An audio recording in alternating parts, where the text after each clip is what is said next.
In Northern Virginia today, hello, a line of cars that stretched nearly a mile, made of federal workers stretched thin by the government shutdown. So honestly, from this day forward, I'm repenting for all of my sins because what we seen in Walmart tonight, it really just was a wake-up call for me.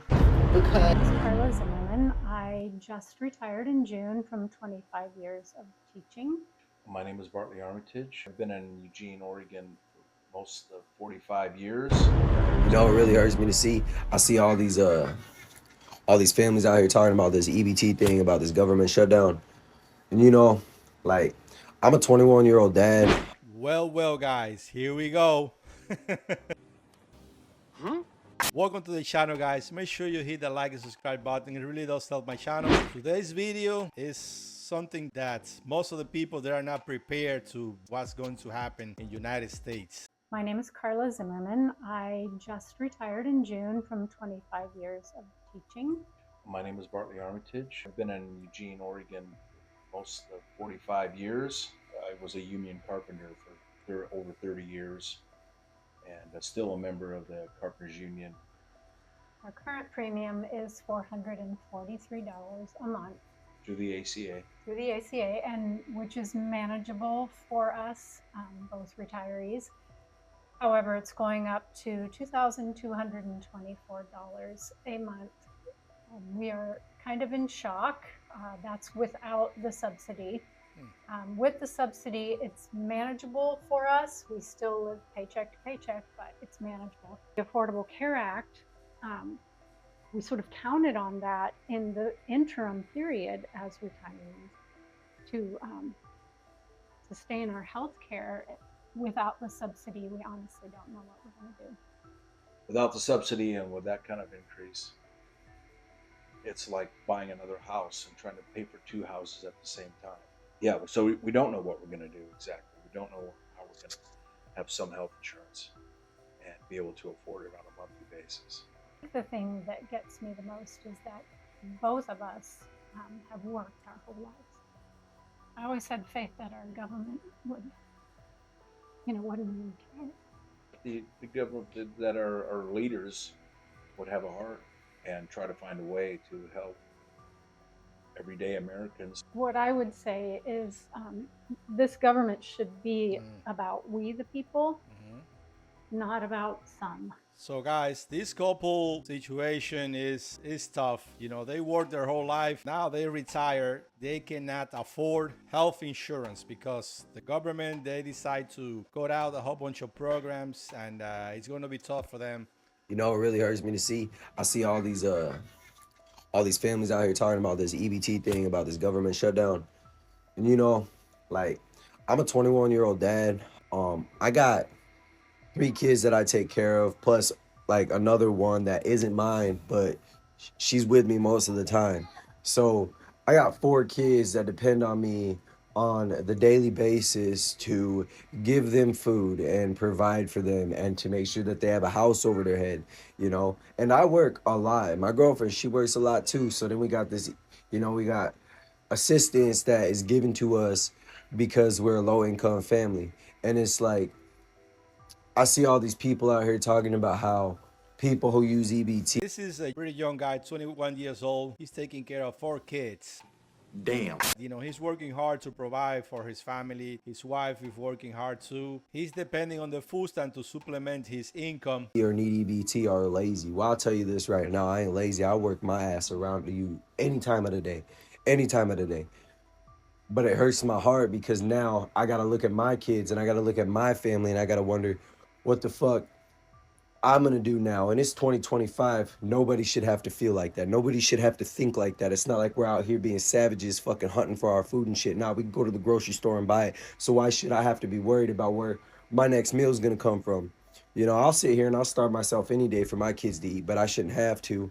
I should be able to be strong so then I can feed my family, you know. And I'm not saying that all my food expenses come from EBT, but at least for half of the month it does. You know, half of the month my food is paid for by EBT, you know. And it's like, so now what am I supposed to do? Not pay my rent or not pay my vehicle or not pay my electricity? not pay my vehicle insurance, which is needed in order to drive a vehicle. Like, it just makes no sense to me. I don't know. But maybe I'm wrong. So guys, this kid, he's going through a tough situation. He's depending on the food stamps, to keep feeding his family. And with this government shutdown, he's in a tough situation right now. Like he said, it's not that he's not working, he's not lazy. There is a lot of people that they work and they qualify to get EBT food stamp. But like I always said, the majority of people, they just taking a free ride, taking advantage of the system. So honestly, from this day forward, I'm repenting for all of my sins, because what we seen in Walmart tonight, it really just was a wake-up call for me, because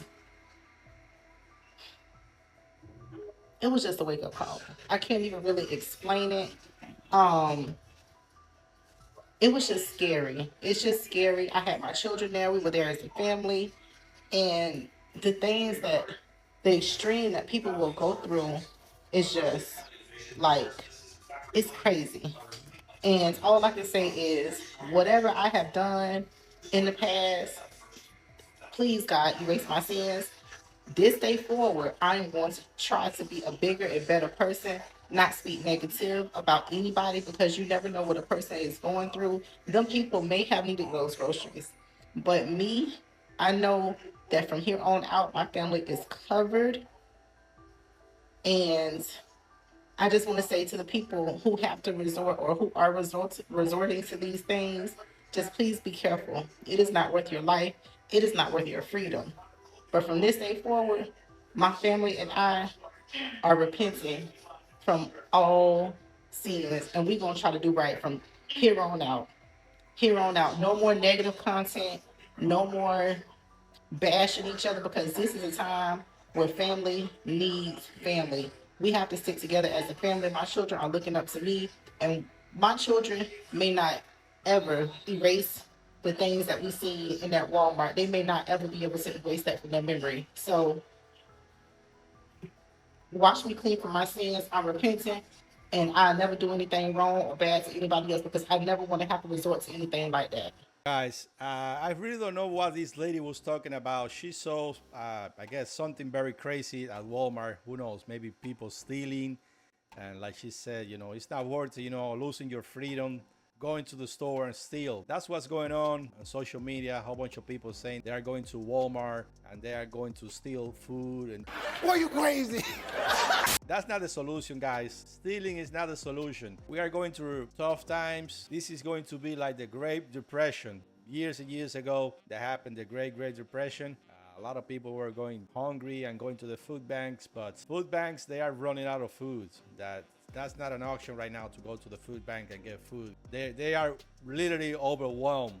So many people going to the food banks to get food, especially with the government shutdown. A lot of the government employees, they have not received any payments for a long time. So they are struggling. Getting crazy, guys. Let me know in the comments below how it is in your area where you live. We are pretty much days away from November 1st, when the government, they're going to decide to shut down all the programs, all the benefits. Like I always said, we are making these videos just for the educational purposes only. I don't want nobody to lose, their benefits. I don't want nobody to be in the streets, and I don't want nobody to go hungry. Let me make that clear. In Northern Virginia today, a line of cars that stretched nearly a mile made of federal workers stretched thin by the government shutdown. The funds that I do have are pretty much depleted by this point. It's the third day the Capital Area Food Bank has specifically served federal employees. This one's dry goods. This time at two different locations.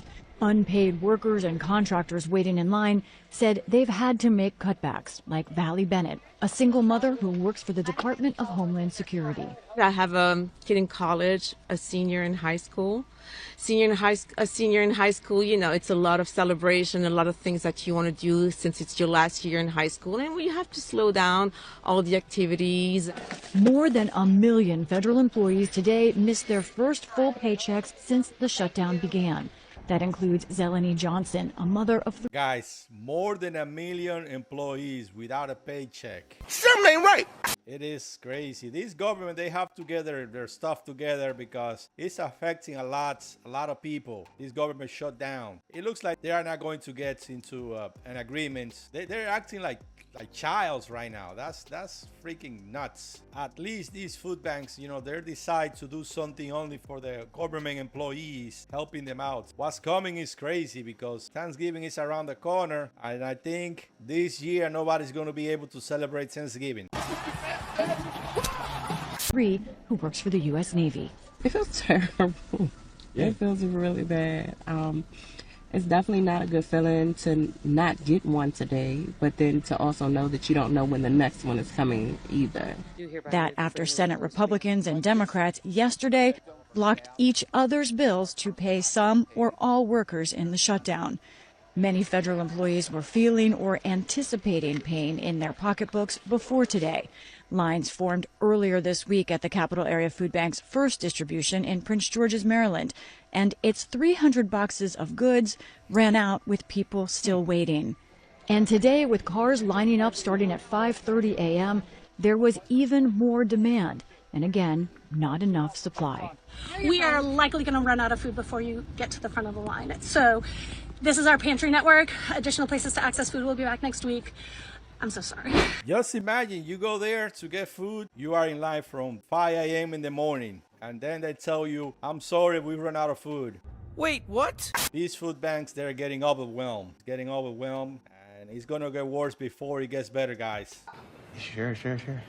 It is a national story, with food banks ramping up around the country. In Phoenix, the Society of St. Vincent de Paul started making extra meals and collecting donations in the first week of the shutdown. And as TSA officers work without pay, airports are stepping up with donation drives, including at Las Vegas International. Las Vegas sees millions of passengers come through our airport, and those federal entities provide vital services for safety and flight safety and airport terminal safety. And in Salt Lake City, Utah. These are our neighbors, whether you know them or not. These federal employees are Utahns, they are Salt Lakers. The shutdown is compounding already worsening food and hunger issues.